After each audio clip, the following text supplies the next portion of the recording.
उपमुख्यमंत्री एकनाथ शिंदे आक्रमक, उद्धव ठाकरेंसह राज ठाकरेंना भर सभेत सुनावले खडे बोल। शिवसेनेचा दसरा मेळावा गाजला, नेमकं काय घडलं पहा। स्थानिक स्वराज्य संस्थांमध्ये देखील महायुतीची सत्ता आणणं आवश्यक आहे, नाहीतर मुंबई जी पुढे जातीये 25 वर्ष मागे जाईल, अजून मुंबईची अधोगती होईल।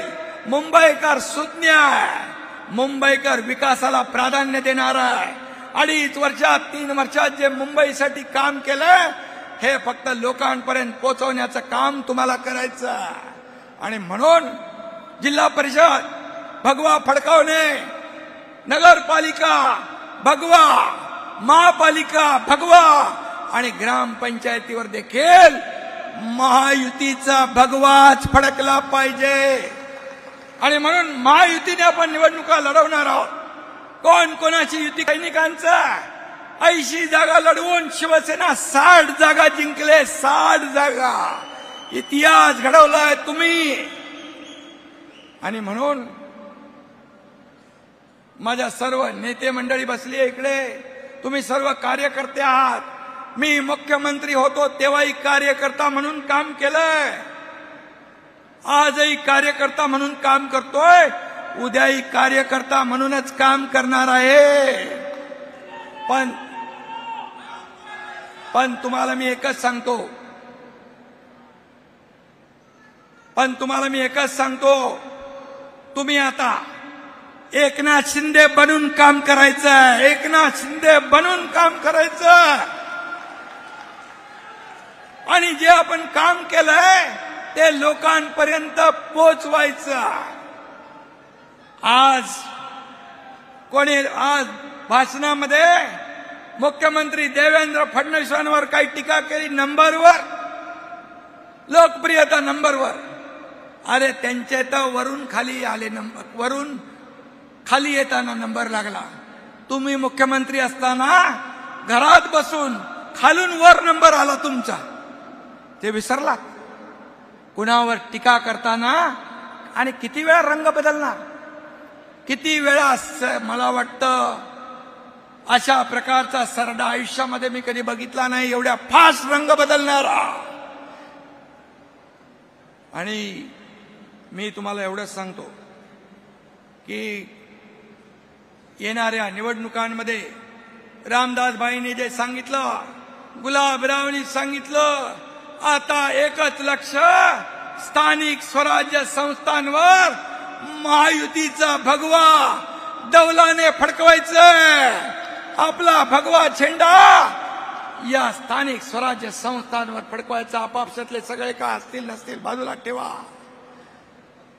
आणि कामाला लागा।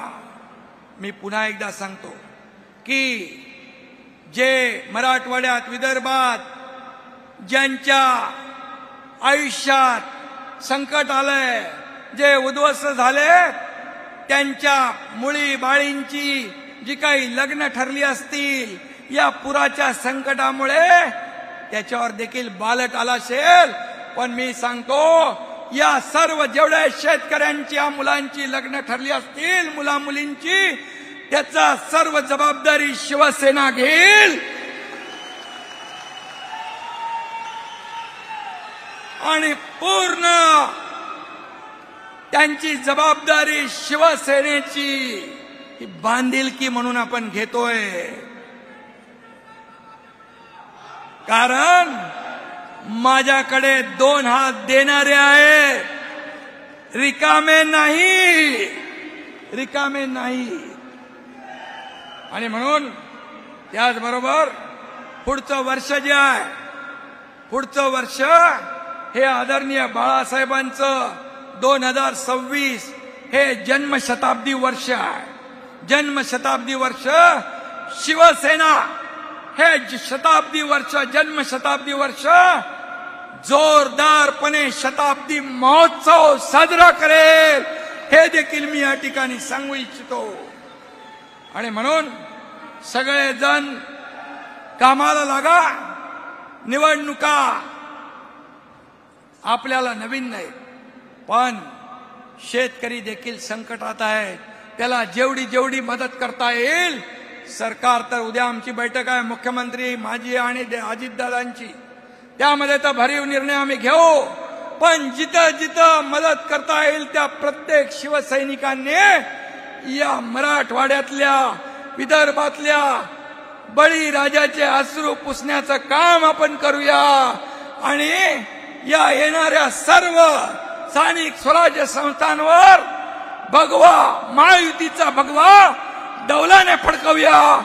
तर मित्रांनो, एकंदरीत संपूर्ण प्रकरण पाहता या संदर्भात तुमचं काय मत आहे खाली कमेंटमध्ये नक्की सांगा. चॅनलवरती नवीन असाल तर लगेच आपल्या महाराष्ट्र फर्स्ट या यूट्यूब चॅनलला सबस्क्राईब करून बेल आयकॉन नक्की दाबा.